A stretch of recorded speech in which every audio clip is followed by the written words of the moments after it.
Vamos orar a Deus, querido, antes de qualquer coisa. Espírito Santo, nós te agradecemos, Deus, por aquilo que o Senhor é, Pai. Te agradecemos porque a sua misericórdia nos alcança, Deus. Te agradecemos porque a sua graça é conosco, Pai. Se não fosse por isso, Espírito Santo, nós nem aqui estaríamos, Pai.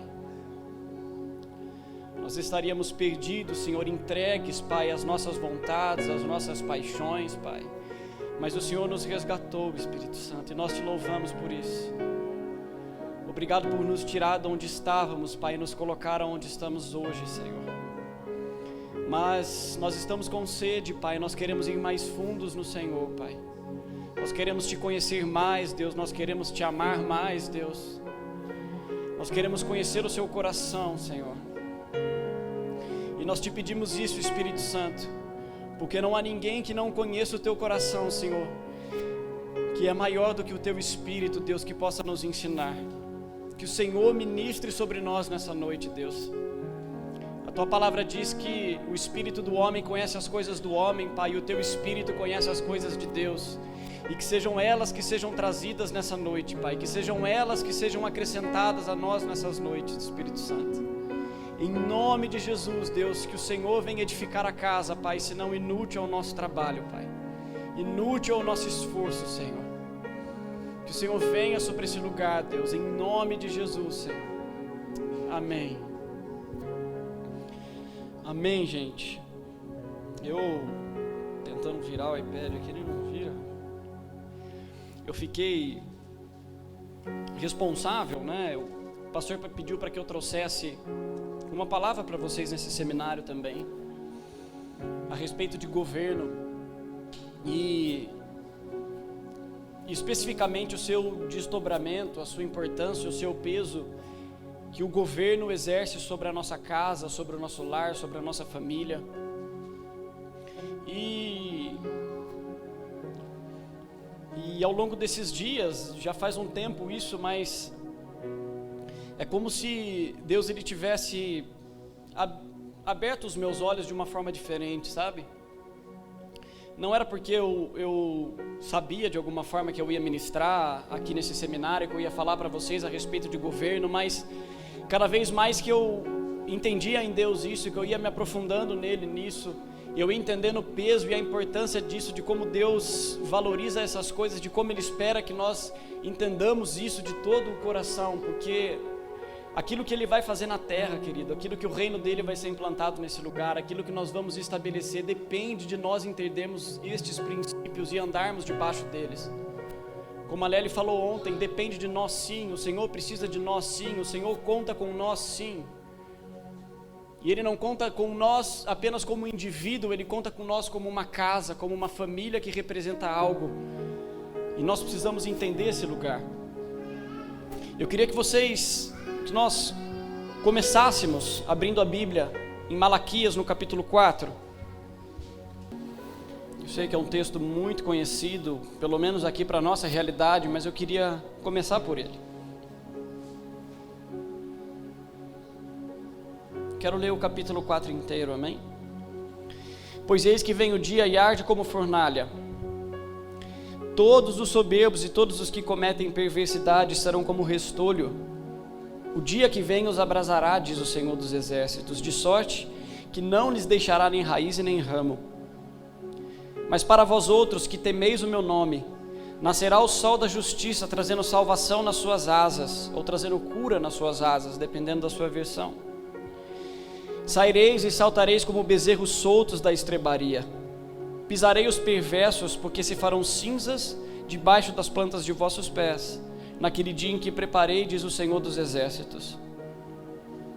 Lembrai-vos da lei de Moisés, meu servo, a quem lhe prescrevi em Horebe para todo Israel, a saber os seus estatutos e os seus juízos. E eis que eu vos enviarei o profeta Elias, antes que venha o grande e terrível dia do Senhor. E ele converterá o coração dos pais aos filhos e o coração dos filhos aos seus pais, para que eu não venha e fira a terra com maldição. Guardem esse texto no coração de vocês. nós precisamos, ontem o pastor, ao final da mensagem que a Lely ministrou, ele falou um pouquinho sobre isso. Nós precisamos começar a mudar, querido, a nossa chave de entendimento a respeito daquilo que Jesus veio fazer por cada um de nós. Eu entendo que isso é um processo de conhecimento que nós temos a respeito de quem Jesus é, mas nós precisamos começar a entender o que de fato Jesus veio promover na nossa vida, o que de fato Jesus veio fazer em cada um de nós. A partir do dia que você entregou a sua vida para Ele, por que o Espírito te constrangeu ali, te convenceu da justiça, do pecado e do juízo, como diz a palavra, e a partir daquele momento você é alguém a quem você diz, não, eu sou de Cristo, eu me entreguei para Ele, eu me fiz uma nova criatura, porque agora todas as coisas se fizeram novas. Esse é o nosso jargão, essa é a palavra que nós carregamos a partir do momento que a gente entrega a nossa vida para Jesus. Então, é ministrado sobre você o perdão de pecados, que agora Deus ele lança, né, no mar do esquecimento todos os pecados que você cometeu, que a partir de então um novo caminho, uma nova história vai ser escrita para você a partir de Cristo. Na verdade, depois você vai descobrir lá na frente que não tem uma nova história, que essa história já está escrita há muito tempo e que você descobriu agora só. Mas, num primeiro momento, a primeira coisa que nós damos o entendimento é de que Jesus veio nos salvar, de que Jesus veio perdoar os nossos pecados e veio nos salvar porque Ele veio apagar, Ele veio nos tirar da mão de Satanás, que nos prendia, que nos escravizava, e agora nós somos de Jesus, o nosso coração é dele, nós entendemos um pouquinho a respeito dele, nós somos salvos em Cristo e nós vamos passar a nossa vida esperando até um dia que a gente morrer e a gente for para o céu, ou se a gente não morrer, Deus vai voltar e a gente vai subir junto com ele, como se a vinda de Jesus se limitasse apenas à sua salvação. E não é isso, querido, né? Todas essas coisas que eu falei são verdades. Jesus veio de fato para nos salvar, Jesus de fato perdoou os nossos pecados, de fato Jesus não leva em conta eles, no sentido de que houve perdão, no sentido de que o sangue dele é suficiente para apagar os nossos pecados, independentemente daquilo que nós fizemos. Não há nada que o sangue de Cristo não possa cobrir, não há nada que o sangue de Cristo não possa remover das nossas vidas. Essas coisas são verdades, mas nós precisamos entender, querido, que Jesus, Ele não veio simplesmente para nos salvar, Ele não veio simplesmente para nos levar para o céu. Isso é apenas uma faceta, isso é apenas uma realidade daquilo que Jesus veio fazer por nós. É a primeira que nós nos deparamos, mas não é a única e nem está perto de ser a única. Então,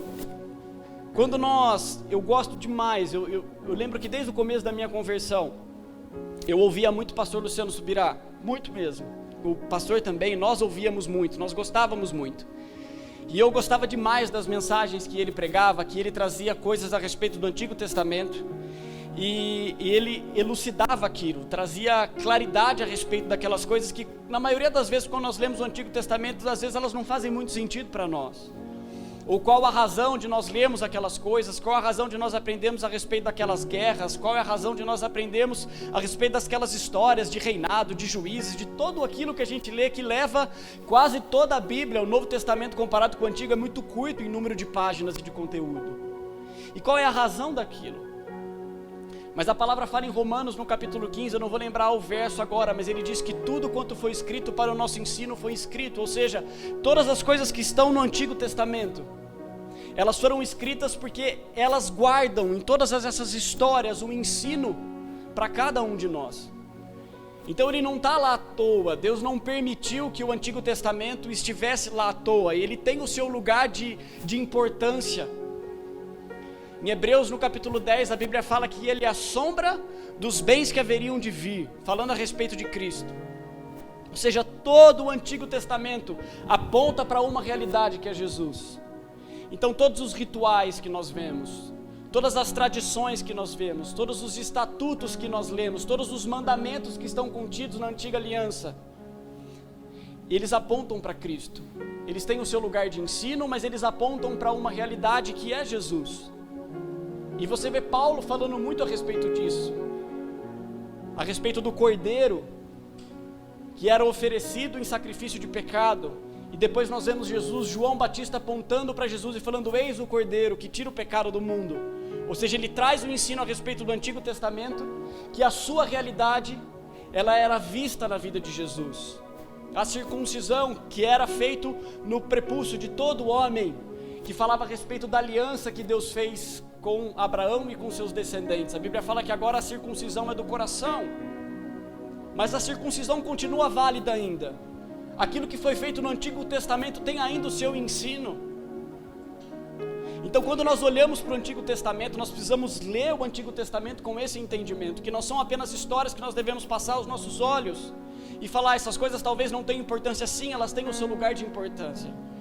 Quando nós começamos a entrar mais fundo no Senhor, nós começamos a ver que todas as guerras que o povo de Deus travava com inimigos, que cada inimigo tinha uma característica, cada inimigo tinha uma forma de guerrear contra o povo de Deus, e que cada um dele no reino do Espírito fala a respeito de castas de demônios, fala a respeito de coisas que nos afligem, porque nós estamos vivendo a realidade das coisas nos dias de hoje. Ainda que manifestas no mundo natural, o que governa as nossas vidas é o que está no mundo espiritual. Depois, se vocês quiserem consultar, tem uma mensagem do pastor que ele fala: a guerra contra Amaleque. É muito legal, é muito boa, que ele fala a respeito de que sempre haverá guerra. O Senhor fala isso no Antigo Testamento, de geração em geração, para sempre, do povo de Israel com Amaleque. Amaleque é descendente de Esaú, que nasceu junto com Jacó, que era Israel. Ou seja, são duas alianças que o tempo todo brigavam no ventre, porque aquilo tem uma representatividade no reino do Espírito, que diz respeito a de que todos os dias vai militar espírito contra carne e carne contra espírito. Mas se nós não olharmos para o Antigo Testamento dessa forma, a gente vai simplesmente passar por eles e achar que é só mais uma guerra que Deus estava falando. Não, mas eles guardam o seu propósito. Então, quando eu falei a respeito de salvação no início aqui, quando nós olhamos para o Antigo Testamento, a primeira coisa que nós nos deparamos, e que todos usam como uma tipologia, como uma forma de representação, e ela é verdadeira, é quando o povo é liberto do Egito.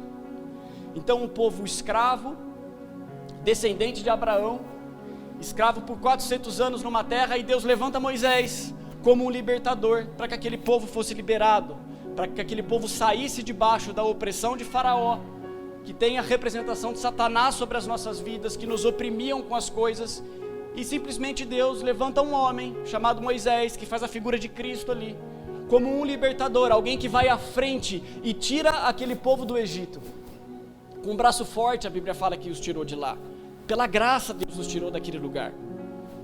E a Bíblia fala que eles se batizam, eles passam pelo Mar Vermelho. O Hebreus capítulo 11 fala isso, que logo quando eles saem do Egito, eles passam por um tipo de batismo, que representa o nosso batismo de quando nós nos convertemos.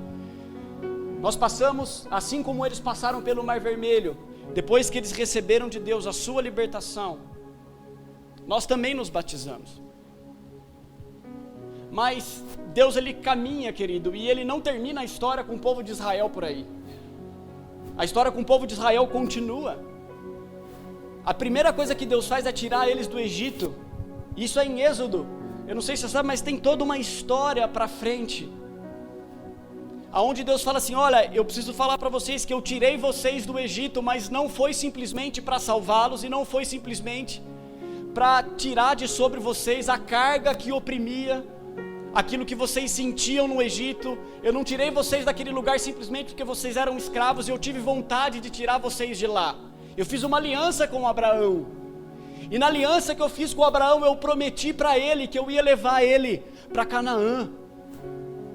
Eu prometi para ele, eu fiz uma aliança para ele, que eu daria a sua descendência a terra de Canaã. Então Deus simplesmente não liberta o povo do Egito, querido, simplesmente só por libertar. E assim como no povo do Egito, aquilo tinha uma representação da nossa salvação, mas tinha um propósito, que era levar aquele povo para Canaã. Assim é com nós. Então Deus te liberta do Egito para te conduzir para um lugar, não é simplesmente para ser salvo, porque a salvação não é um fim em si mesmo. Vocês estão conseguindo entender isso? A salvação não tem um fim em si mesmo, no sentido de que nós somos salvos e ponto final, e glória a Deus, a história com nós, com Cristo é essa e ponto, acabou. Não. A história do Antigo Testamento que traz uma representação para nós não termina por aí. Ele leva o povo para Canaã. Porque uma é a realidade da salvação e outra é a realidade de Canaã. São coisas diferentes que Deus quer nos falar e que Deus quer nos apresentar. São coisas diferentes. E por que que... E eu quero chegar nesse lugar de por que eu estou falando isso para vocês. Se vocês lerem lá Êxodo e Josué, você vai ver a entrada do povo em Canaã. E você vai ver que eles estão lá, Deus liberta eles, glória a Deus. Deus faz milagres, faz coisas maravilhosas. Eles desobedecem, e eu não vou entrar aqui em todo o tema a respeito do deserto, porque senão isso vai muito longe. Mas a Bíblia fala que aquela geração que saiu do Egito não é aquela que entra em Canaã, porque eles desobedeciam a Deus constantemente, eles murmuravam contra o Senhor constantemente. E a Bíblia fala, olha, vocês não vão entrar, os seus filhos é quem vão entrar, então eu vou esperar toda uma geração morrer, para que vocês possam entrar em Canaã. E a Bíblia fala que, quando eles chegam, depois de todos esses anos que se passam, eles chegam em Canaã. A Bíblia fala que eles mandam espias para espiar a terra, para ver como que ela era. Porque afinal nós passamos tudo isso, Deus nos libertou do Egito, Deus fez todas essas coisas, e nós estamos aqui simplesmente para isso, porque Deus nos disse que nos iria conduzir para esse lugar. E quando eles chegam, de fato, aqueles espias voltam de lá e falam assim, olha, a terra é boa mesmo, ela mana leite e mel, eles trazem cachos de uva sobre os seus ombros, eles fazem todas essas coisas. Mas eles dizem que tinham gigantes por aquelas terras, tinham inimigos naquelas terras, a quem Israel deveria guerrear. E o porquê isso, querido? Porque, para pensar comigo se não é uma verdade. Olha o tamanho da terra. Por que Deus não daria simplesmente uma outra terra para aquele povo entrar? Por que Deus não poderia, e Ele tinha poder para isso, para simplesmente falar, olha, Canaã é muito difícil, tem gigantes mesmo, tem um monte de inimigos lá, vocês vão ter que se debater com guerra, vocês vão ter que se gastar em cima disso, e eu tô até vendo, vocês vão ter problemas, porque vocês vão se casar com pessoas que não é para se casarem, vocês vão fazer todas essas coisas erradas, mas eu prometi para um homem chamado Abraão, e é para lá que eu vou levar vocês. Deus podia dar qualquer terra para eles, querido, qualquer pedaço de terra, Deus podia fazer com que brotasse coisas boas daquela terra, mas Deus escolhe Canaã, e tem uma razão para que Deus escolhesse Canaã. Porque quando nós olhamos, querido, para a terra de Canaã, e para aquilo que ela estava gerando no meio da terra, nós precisamos entender de onde ela veio. E se você ler um pouquinho o começo da Bíblia em Gênesis, você vai ler que Deus vem com um dilúvio sobre a terra, e Ele começa tudo de novo a partir de um homem chamado Noé, que tinha 3 filhos, Sam, Cã e Jafé. E Deus de fato faz tudo o que Ele disse que ia fazer. Olha, eu vou mandar um dilúvio sobre a terra, não vai sobrar nada, só você e a sua família que vão entrar na arca. E na hora que vocês descerem, eu vou começar com vocês uma nova história, vocês vão começar de novo aquilo que eu havia prometido para Adão. As mesmas palavras, das mesmas formas, dos mesmos jeitos, Deus faz isso com Noé. E a Bíblia fala que acontece isso de fato. O dilúvio vem, todas aquelas pessoas morrem, todas aquelas coisas acontecem, e quando eles descem, só tem eles na terra. É a única família que sobreviveu. E a Bíblia fala que em nenhum momento Noé se embriaga com a sua vinha que ele tinha plantado, debaixo daquela terra fértil que ele tinha plantado. Ele se embriaga com aquilo, e um dos seus filhos acaba entrando na sua tenda, desonrando o seu pai. E no dia seguinte, quando Noé acorda, ele fica sabendo daquilo. A Bíblia fala que Noé amaldiçoa Cã.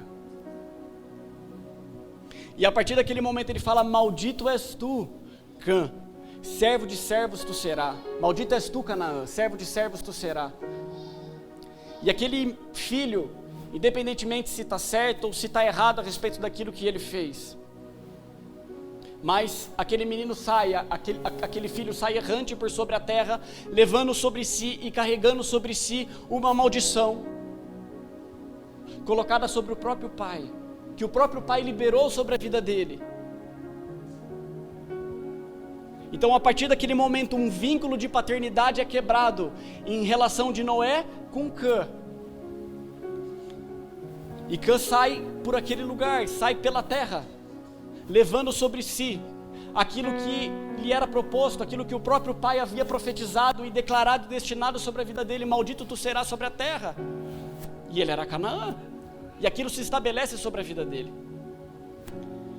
Então, quando simplesmente aquele povo chega na terra de Canaã, não tem a ver com eu não poderia dar qualquer outra terra para vocês. Sim, Deus poderia fazer tudo aquilo, mas Deus olha para aquilo e fala: vocês vão na verdade arrumar aquilo que Noé fez de errado. Vocês vão para lá para limpar uma terra, porque de fato ela mana leite e mel, mas existe maldição sobre a terra que está sendo espalhada através dessa descendência, e vocês vão lá para limpar. A herança é tudo aquilo, a terra é tudo aquilo, mas vocês vão lá para limpar essas coisas. Porque uma, querido, é a realidade que Deus nos entrega a respeito de salvação, mas outra é a realidade que Deus nos entrega de remissão. E é especificamente sobre isso que eu queria falar com vocês hoje. Que nós não estamos aqui, querido, nós não fomos alcançados por Jesus simplesmente para irmos para o céu. Em Mateus, no capítulo 18, no verso 11, vocês não precisam abrir, mas olha o que a Bíblia diz: porque o Filho do Homem veio para salvar o que se havia perdido. Então o diabo levou a um lugar muito alto e lhe mostrou em uma fração de tempo todos os reinos do mundo, e lhe propôs: eu te darei todo o poder sobre eles e toda a glória destes reinos, porque me foram entregues, e eu tenho autoridade para doá-los a quem eu bem entender. Ou seja, olha o que Satanás fala para Jesus, naquela tentação do deserto. Ele fala assim: olha, eu posso dar para você todos os reinos dessa terra, todos os reinos dessa terra eu posso te dar, porque eles me foram entregues, eles são meus, eles me pertencem, então eu tenho autoridade para entregar eles para vocês. E Jesus, como nós lemos aqui em Mateus, capítulo 18, verso 11, ele diz assim: eu vim resgatar aquilo que se havia perdido. E inevitavelmente, querido, nós precisamos voltar para o Éden, porque a realidade do Éden, ela é uma só. Quem era Adão, querido? Adão era um filho, criado à imagem e semelhança de Deus, formado pelos dedos de Deus, que Deus entrega um pedaço de terra para ele, chamado Éden. E ali, ele, por ser a imagem e semelhança de Deus, ele governa sobre as coisas, porque essa era a natureza dele. A natureza dele era ser a imagem e semelhança de Deus. Ele não sabia ser outra coisa, ele não sabia exercer outra coisa, ainda que ele tivesse liberdade para isso. Por isso que você vê, eu acho que é Gênesis no capítulo 3, Adão dando nome para os animais, porque ele tinha autoridade para aquilo, e a Bíblia fala: assim como ele deu os nomes, assim foi. Ou seja, aquilo que ele falou foi estabelecido, porque ele tem autoridade para isso. No livro do pastor ele fala sobre isso. É como se o povo, como se a criação olhasse para Adão e visse em Adão um espelho daquilo que era Deus, porque ele tinha governo, ele tinha autoridade para isso. E quando Adão desobedece, o que acontece, querido? Ele perde o seu relacionamento com Deus? Não necessariamente, porque Deus não mudou a sua agenda. No dia que Adão peca, na viração do dia, quem estava lá para conversar com Adão? Deus estava lá para conversar com Adão. Então não necessariamente isso foi rompido. O que foi rompido foi o governo do céu sobre a terra. Então quando Adão decide desobedecer a Deus, não mais governar debaixo daquilo que ele havia recebido, debaixo daquilo que ele era, ele dá ouvidos àquilo que Eva fala e ele desobedece. Ali, querido, ele quebra, ele rompe o governo do céu sobre a terra. Então toda a terra agora ia responder debaixo de um governo de Adão, que agora estava corrompido. Por isso que espinhos e abrolhos começaram a dar na terra, porque essa era a natureza de Adão. Por que não dava antes? Porque toda a terra ela vai responder conforme a sua natureza. Isso é inevitável. Aquilo que você é aquilo que você vai manifestar. E Adão, por ser a imagem e semelhança de Deus, o que saía dele, o que brotava dele de forma natural, era aquilo que era a imagem de Deus. Mas quando ele desobedece, ele rompe Então, na verdade, o que aconteceu não foi o relacionamento com Deus necessariamente que foi perdido, mas foi o governo do céu sobre a terra. E o que Jesus veio fazer é justamente retomar essas coisas. Mateus 18:11, ele veio resgatar aquilo que se havia perdido. Porque não se trata de te levar para o céu, querido. Se trata de fazer com que o governo de Deus seja implementado na terra. Seja assim na terra como é no céu, assim é o reino de Deus. Então o que Deus veio resgatar em mim e em você, não tem a ver simplesmente com salvação.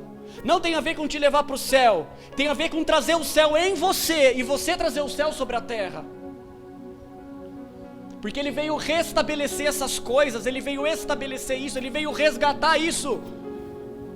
Por isso que quando o pastor falou que ele pediu uma revelação sobre quem é Jesus, e não veio outra coisa a não ser governo, porque se profetizou a respeito dele, o governo estará sobre os seus ombros, querido. Então ele veio resgatar o que se havia perdido, aquilo que Adão um dia veio, se permitiu, entregou para Satanás, e a partir daquele momento o mundo recebeu uma adoção espiritual de Satanás, e até hoje ele é construído debaixo dessas bases. E Deus veio romper, Deus veio quebrar com isso, a partir de quem? A partir de nós. E é isso que Deus veio fazer por nós. Então não tem a ver com salvação, tem a ver com fazer com que o governo do céu sobre a terra seja devolvido, querido, porque é isso que Jesus veio fazer com cada um de nós. Só que, como que ele faz isso? Como que era com Adão? O governo de Deus era invisível, querido. Você não via o governo de Deus. Ele era invisível no sentido de que você não apalpa ele, de que você não toca ele, porque o governo invisível de Deus, ele é exercido através do homem, ele é exercido por intermédio do homem. E olha como Jesus é lindo, como as coisas são perfeitas, e quando você começa a entender essas coisas, o peso, a importância disso, as coisas começam a fazer sentido. Jesus, em João no capítulo 3, ele tem uma conversa com um homem chamado Nicodemos. Nicodemos não entende muito bem o que está acontecendo, ele não sabe ali, e ele começa a ter uma conversa com Jesus, ele fala: olha, como é que eu faço, mestre, para ir dar a vida eterna? Eu acho que era mais ou menos essa conversa. E aí ele vira para Nicodemos e fala assim: olha, se você não nascer de novo, é impossível que você veja o reino de Deus. E aí Nicodemos faz uma pergunta para ele: mas como eu posso nascer de novo? Eu tenho que voltar para o ventre da minha mãe? E aí Jesus não responde a pergunta dele. Jesus responde a pergunta dele com uma outra coisa, com uma outra resposta, que parece que ele não estava querendo dizer aquilo que o próprio Nicodemos havia perguntado. Ele fala: olha, se você não nascer da água e do Espírito, é impossível que você veja o reino de Deus. Porque hoje o que acontece comigo e com você, querido? E qual é a grande diferença a respeito do Antigo Testamento? No Antigo Testamento o Espírito vinha sobre as pessoas. Eles não eram cheios do Espírito dentro de si. Eles seguiam uma lei, mas a natureza deles não podiam ser transformadas naquilo. Debaixo de muito jugo, debaixo de muita dificuldade, eles conseguiam cumprir ou tentavam cumprir aquilo que Deus havia colocado para que eles cumprissem, porque aquilo é apenas uma sombra do que haveria de vir. Mas quando vem o Verbo encarnado e eles conseguem olhar para um Jesus que tem uma natureza igual à do Pai e que morre por nós, a Bíblia fala: quando ele morreu por você, ele te transportou do império das trevas para o reino do Filho do seu amor. E isso é uma posição espiritual. Ele te tira de um lugar de escravidão e te transporta para o reino do Filho do seu amor. Ele te conduz para o Éden de novo. Agora você não segue mais leis, você não segue mais mandamentos, mas em Cristo você tem a possibilidade de nascer de novo, de você responder a uma nova natureza. Só que assim como com Nicodemos, para que isso aconteça, é necessário vos nascer de novo. É impossível, querido, a gente tentar cumprir algo para Deus, a gente tentar cumprir propósito para Deus se nós não nascermos de novo. Porque você vai responder conforme a sua natureza. E o máximo que você pode fazer, por muito esforço que você faça, a única coisa que você vai construir para Deus, ou pelo menos você está achando que é para Ele, é debaixo da sua natureza de Adão, com a junção de árvore de conhecimento de bem e do mal. Só que não é isso que Deus tem para você. Deus coloca você no jardim de novo, para que uma nova natureza seja colocada em você, e você tenha de novo acesso à árvore da vida.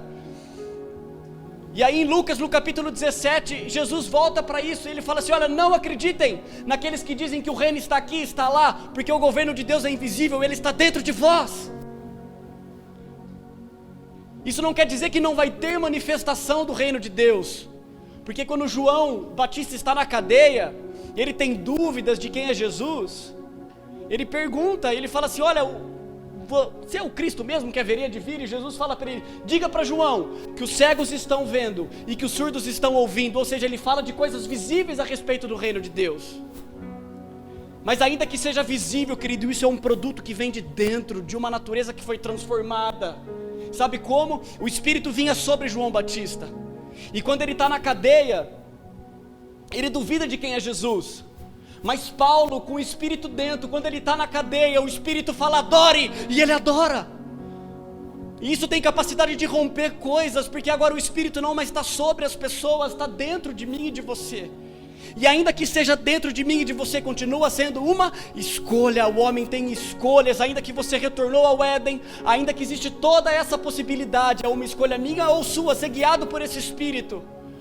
Então como as coisas vão ser arrumadas? Porque todos os que são filhos de Deus são guiados pelo Espírito de Deus. Como nós cantamos aqui, assim são os nascidos do Espírito. Ninguém sabe para onde eles vão, porque para onde o vento sopra, eles vão.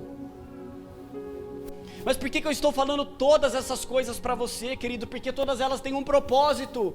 O Espírito não vem em mim para me fazer cair no chão, para me fazer girar, para me fazer dar glória a Deus, aleluia, no culto agora. É sério isso. O Espírito vem para que agora, assim como era no Éden, assim seja sobre nós, o governo de Deus, o governo dos céus, seja estabelecido na terra, através de mim e de você. O governo invisível de Deus, agora sendo visível através de mim e de você. Isso é o que Deus veio restabelecer, isso é o que Deus deseja de mim e de você. Onde você vai dar uma resposta, onde você vai ter escolhas, querido, para essas coisas, e você vai escolher a dizer não para aquilo que você sabe que não tem nada a ver com Deus, porque é uma escolha ainda dentro do homem. Isso é ter uma nova natureza, querido. Deus te entregou de volta a possibilidade de você não mais viver por lei, de você responder a uma nova natureza que nasceu em você. Porque não se trata de não poder ou poder cobiçar a mulher do próximo, se trata de não querer cobiçar. Você entende o que Jesus veio fazer? Se trata de poder ou não poder beber, se trata de não querer, ou todas essas outras coisas que você possa caracterizar como obras da sua carne. E isso nós temos em Cristo, essa capacidade, se nós nascermos de novo. Por isso que nosso esforço às vezes é tão infrutífero, porque a gente está tentando ensinar princípios espirituais para quem não nasceu de novo, e não gera nada, porque Jesus disse que aquilo que é espiritual é discernido no Espírito, e para quem não nasceu no Espírito, eles são loucura, simplesmente isso. Por isso que os princípios de Deus, quando nós olhamos para eles, muitas vezes eles não são loucura, porque eles não fazem sentido para nós, porque nós queremos segui-lo sem ter nascido de novo, nós queremos segui-lo sem ter o Espírito dentro, e as coisas não funcionam, querido. Não funcionam porque não geram fruto, não funcionam porque o governo de Deus não vem sobre essas coisas. Porque se o propósito é reestabelecer o que se havia perdido, o que Jesus quer de mim e de você, querido, é que o céu venha sobre nós, é que a gente tenha domínio sobre essas coisas. E agora você está olhando para mim, tá, mas o que isso tem a ver com família? Tem tudo a ver com família. Tem tudo a ver com a sua casa, tem tudo a ver com o seu lar. Tudo a ver com o seu lar. Nós lemos aqui Malaquias no capítulo 4. Qual foi o último testamento de Deus? Qual foi o último testamento de Deus? Eu vou ler isso para vocês de novo. Eis que eu vos enviarei o profeta Elias, antes que venha o grande e terrível dia do Senhor. E ele converterá o coração dos pais aos filhos e o dos seus pais, e ele converterá o coração dos pais aos filhos e o coração dos filhos aos seus pais, para que eu não venha e fira a terra com maldição.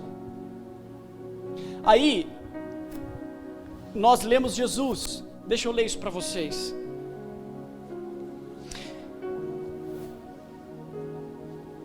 Mateus 17, a partir do verso 10. Mas os discípulos o interrogaram: por que dizem, pois, os escribas ser necessário que Elias venha primeiro? Então Jesus respondeu: de fato, Elias virá e restaurará todas as coisas. Eu, porém, vos declaro que Elias já veio e não o reconheceram, antes fizeram com ele tudo quanto quiseram. Assim também o Filho do Homem há de padecer nas mãos deles. Ou seja, o que Jesus fala a respeito de João Batista? Que o Elias que haveria de vir, que o espírito de Elias está sobre quem? Sobre João Batista. E todas as vezes, e aqui, querido, nós precisamos entender algo. Assim como as histórias do Antigo Testamento têm a sua representação, homens do Antigo Testamento, eles foram e falam muito além daquilo que eles cumpriram enquanto homem mortal. Moisés, ele representava algo, não era simplesmente o Moisés, ele representa a lei. Então o tempo todo que você lê no Novo Testamento a respeito da lei, você vai ver alguma coisa a respeito de Moisés. E eu acredito que essa é uma das razões porque ele não entrou na Terra Prometida. Porque se Terra Prometida fala a respeito de remissão, remissão não é feita com lei, remissão é feita no Espírito. E quando você vê Elias, ele fala algo, ele não foi simplesmente um profeta, Elias não foi simplesmente um profeta, ele carregou algo da parte do Senhor, ele não simplesmente acabou com a apostasia em Israel, Elias veio destronar Jezabel, e ao destronar Jezabel, ele estava dando um anúncio, de que agora não é mais o governo corrompido que ia valer, que agora o governo que Deus iria estabelecer era o do Senhor. É isso que ele veio anunciar. Não chovia por 3 anos e meio, o céu estava fechado, querido, porque debaixo de um governo corrompido, a terra não responde, o céu não tem como mandar provisão. Então o que Elias faz? Ele sim era um profeta, mas além dele ser um profeta, ele carrega algo, e o que ele carrega? É trazer de volta o governo de Deus sobre a face da terra. Isso é o que Elias faz. Ele destrona Jezabel, que era um governo corrompido, que tinha a representação de um governo corrompido. Para quê? Para que o governo dos céus seja novamente estabelecido sobre Israel. Então quando nós vemos o próprio Jesus falando que então o espírito de Elias estava sobre João Batista, o espírito de Elias sim estava sobre João Batista. E quem era João Batista? Aquele que vinha preparar o caminho do Senhor. E como se prepara o caminho do Senhor? Qual é o trilho que Deus dá? Ele fala assim: vamos começar pelo lar. Um coração de um pai vai se converter ao do seu filho, ao do seu filho, ao do seu pai. Vocês conseguem entender isso? Então a restauração das coisas, querido, ela começa a partir da casa, a partir de um lar. Deus restaurando o relacionamento de pai e filho, que não diz respeito aqui apenas de você como filho e Deus como seu pai, mas Ele estava falando dos nossos lares, Ele estava falando das nossas casas, que a restauração daquilo que Deus queria fazer, querido, e ainda quer fazer, ela começa por dentro das nossas casas, porque nós temos que dar o valor que Deus dá para as coisas. Ontem o pastor falou um pouco sobre isso, a Lely falou sobre isso, de que isso é sobre todos, querido, todos carregam essa realidade. Então hoje nós olhamos os lares destruídos, e a sociedade do jeito que está, ela é fruto de um lar corrompido. É bonito fazer trabalho na rua, não é? A gente vai lá toda quinta-feira, é muito legal você ver a igreja indo nas casas de recuperação, mas sabe o que é triste? Você entrar naqueles lugares e saber que mais de 80% daquelas pessoas são filhos de crentes, são filhos de pastores, porque o que nós estamos colhendo hoje, querido, é fruto daquilo que está dentro da nossa casa, porque hoje nós terceirizamos tudo, nós deixamos tudo para os outros fazerem, porque nós somos egoístas, nós estamos preocupados com nós. O seu filho aprende o que é Cristo e a igreja, e a relação de Cristo e a igreja na sua casa. Não transfira para a igreja isso. Para a igreja ele só vem manifestar aquilo que ele recebe na casa dele. Então ele vai aprender como se relaciona Cristo e a igreja olhando para você, pai, e olhando para você, mãe. Não é olhando para a igreja. Deus pode ter misericórdia e proteger o seu filho, guardar o seu filho, Deus pode fazer todas essas coisas, mas como é lindo quando você consegue olhar para uma família que desde o início andou nos caminhos do Senhor, soube passar isso para os seus filhos, como esses filhos começam de um lugar muito mais alto em Cristo, querido. Porque Deus não espera de outro lugar, Deus espera de mim e de você essas coisas. Por isso que nós entendemos aqui ontem, Deus odeia o divórcio, querido, porque o seu casamento carrega algo. Entenda, quando você casou, você não entrou em algo que você criou, você entrou em algo criado por Deus. Então respeite os princípios, ande debaixo desses princípios, porque você não é casado com a sua esposa porque vocês são homem e mulher, mas vocês carregam algo, vocês são Cristo e vocês são a igreja, e os seus filhos estão vendo isso. Malaquias 2,15, eu vos uni, para que de vocês pudesse sair para mim uma descendência piedosa, porque Deus está olhando para a herança. Eu falei isso nos últimos 2 cultos de casais, Deus está olhando para os filhos, Deus sempre olhou para os filhos, porque eles são gerados dentro da nossa casa, querido. Só que nós precisamos entender isso, senão nós vamos padecer, a cada dia mais nós vamos padecer. Por isso que de nada adianta nós irmos para as nações, nada adianta nós irmos para as nações, porque enquanto nós estamos enviando filhos para as nações, Satanás está dentro das nossas casas. Marcos capítulo 3, verso 27, abre lá, senão eu fico falando, às vezes eu não abro a Bíblia, e é bom vocês lerem isso, para ver que eu não estou inventando.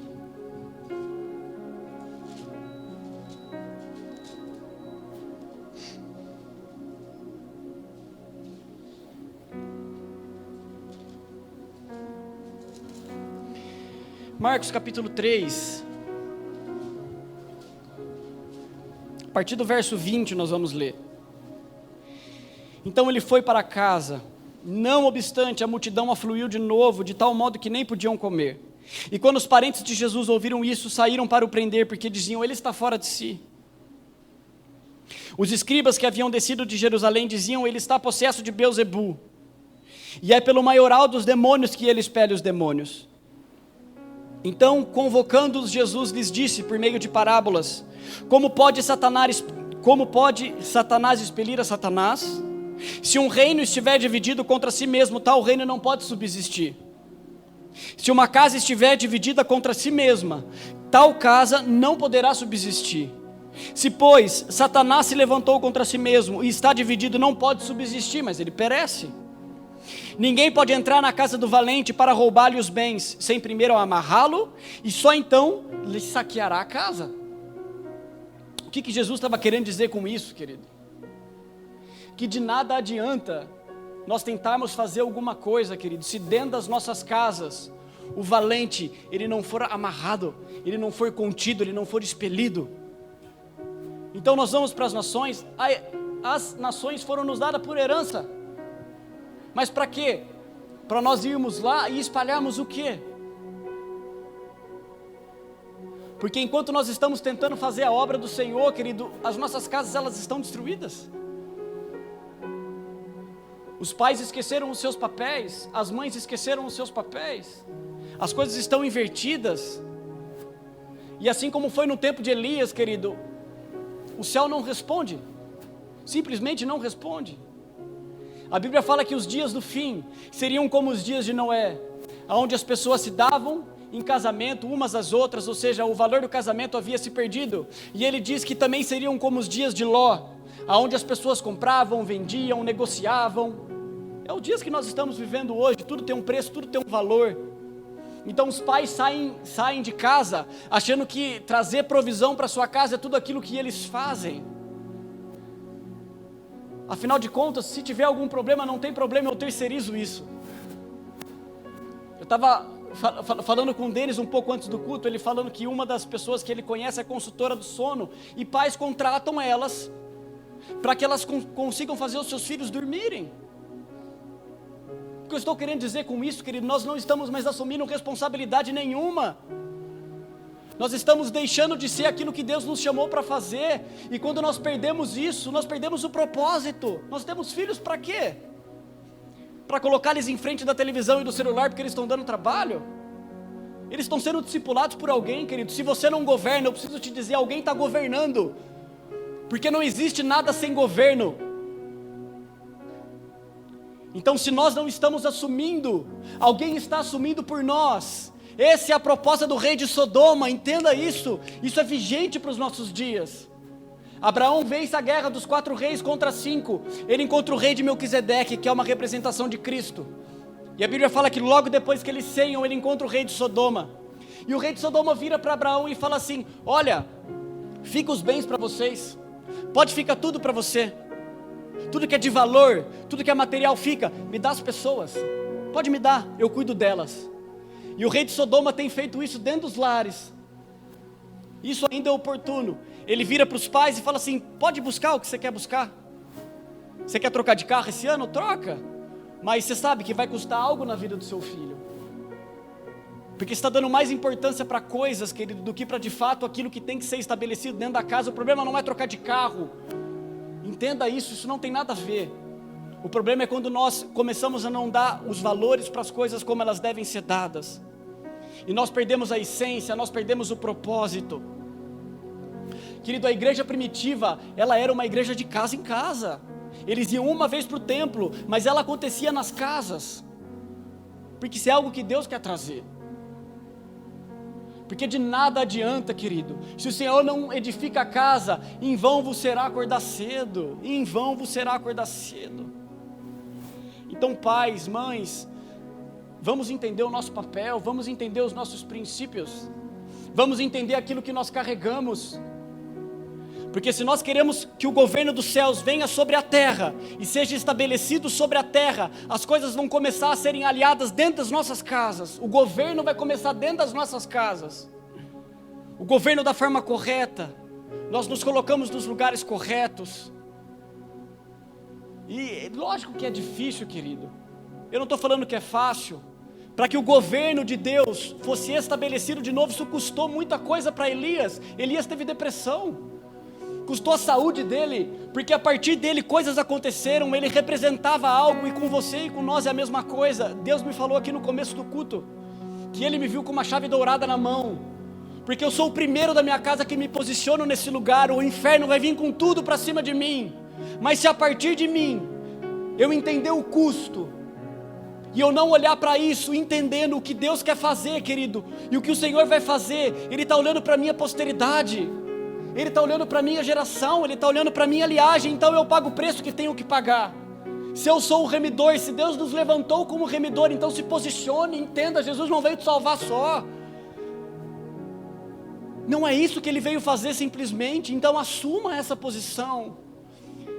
Volte nos lugares. Gideão não guerreou para frente, ele guerreou para trás. Deus fala: você vai guerrear, mas primeiro você volta nos postes ídolos do seu pai, porque começa na sua casa a guerra. Começa você derrubando aquilo que o seu pai estabeleceu, e aí sim você vai para cima. Mas são lugares que nós precisamos assumir.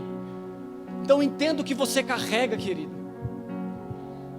Para Jesus custou a vida, e se custar para nós, amém, que custe, querido. Mas eu gosto, e quando eu estava aqui, Deus me fez lembrar desse texto, quando ele fala a respeito de Jesus, que é o texto mais conhecido que a gente lê a respeito de Jesus. Isaías capítulo 53. Porque os olhos de Deus estão para essas coisas, querido.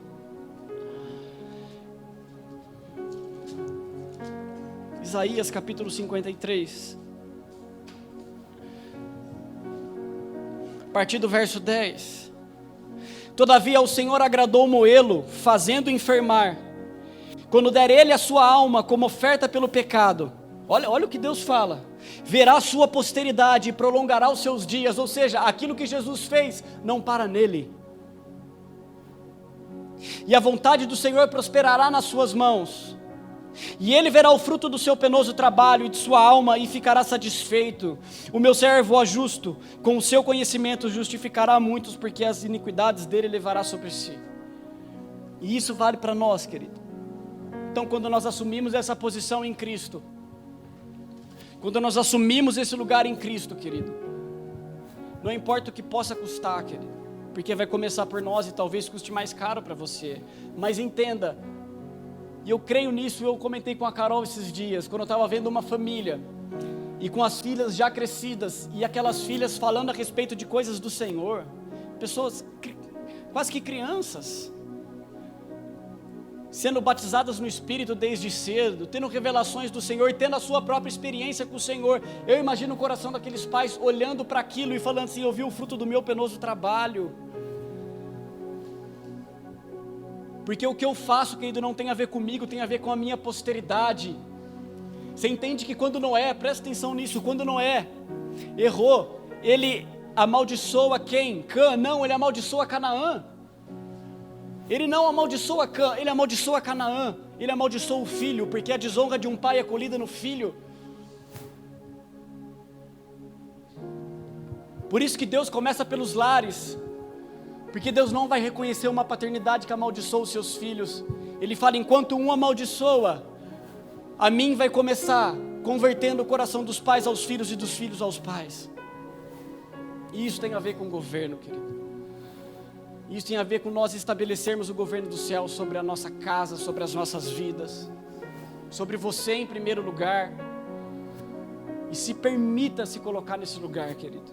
Se permita ser homem, se permita ser mulher, cumpra os papéis. E que a nossa casa seja estabelecida da forma como Deus quer, querido. Que a nossa descendência seja para o Senhor como uma semente piedosa. Porque felizes são aqueles que enchem dele a sua aljava. E quanto mais longe, quanto mais forte você coloca a flecha, mais longe ela vai. Quanto mais forte você coloca, mais perto do coração do Pai ele está, e mais longe ela vai. Então que você transmita o seu coração para o seu filho, que você alinhe a sua casa, que você entenda, querido, isso.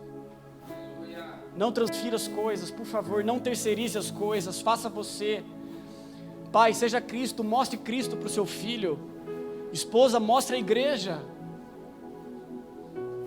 Mostre isso dentro da sua casa, comece pela sua casa, acende uma candeia na sua casa. Faça um altar, querido, faça da sua casa um altar. Eu falo isso com muito temor, querido, mas é nisso que eu acredito. A restauração começa pelos lares. A restauração começa pelas nossas casas.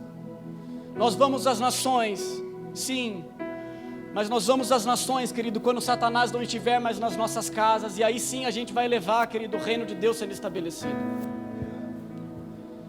Nós vamos ser enviados, querido, sim, mas debaixo de um governo correto, querido, debaixo daquilo que a gente entende que é o certo, daquilo que Jesus nos colocou. Eu queria que você colocasse de pé. Eu queria que o Daniel ministrasse um louvor e que a gente tivesse um tempo de adoração.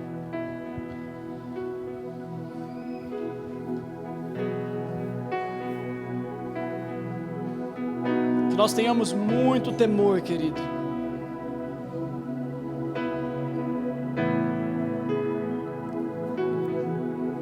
Porque Deus espera de nós, querido.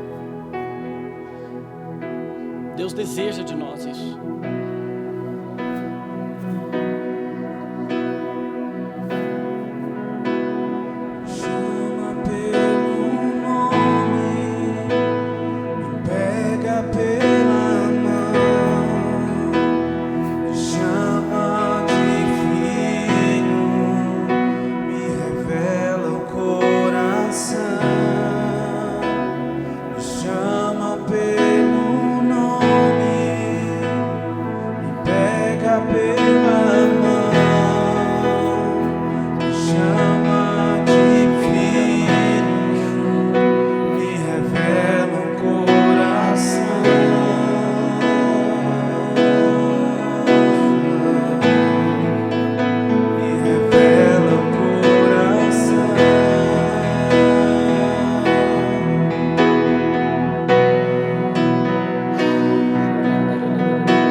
homens, essa remissão começa com você se posicionando no seu lugar.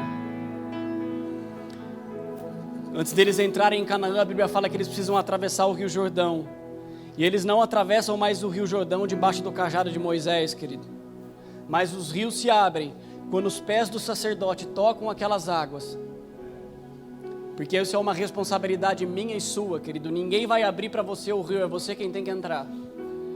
É você quem tem que assumir essa responsabilidade. Davi em Ziclag, você lembra dessa história? 1 Samuel capítulo 30, Davi vai para uma guerra, e quando ele volta, está tudo saqueado, as mulheres, os filhos, foi tudo embora,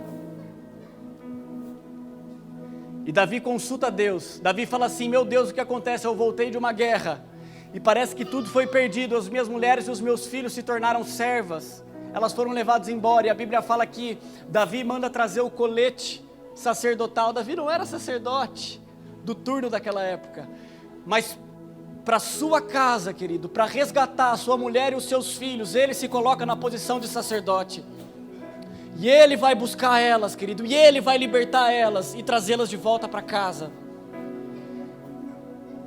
Então está sobre você, homem.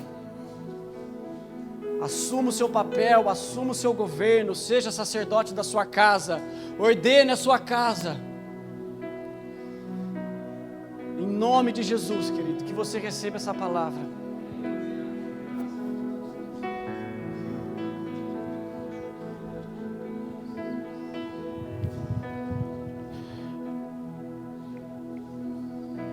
Nós vamos orar para encerrar, queridos. Se junta com a sua família, querido. Você está sozinho, adota alguém aí. Ô Helena, nossa filha atrás de você aí.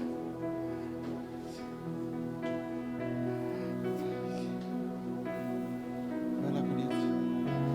Vai lá, bonito.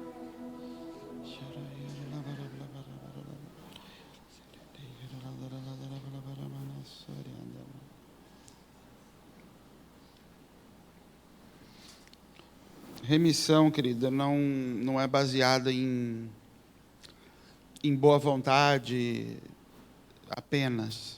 Remissão é atitude.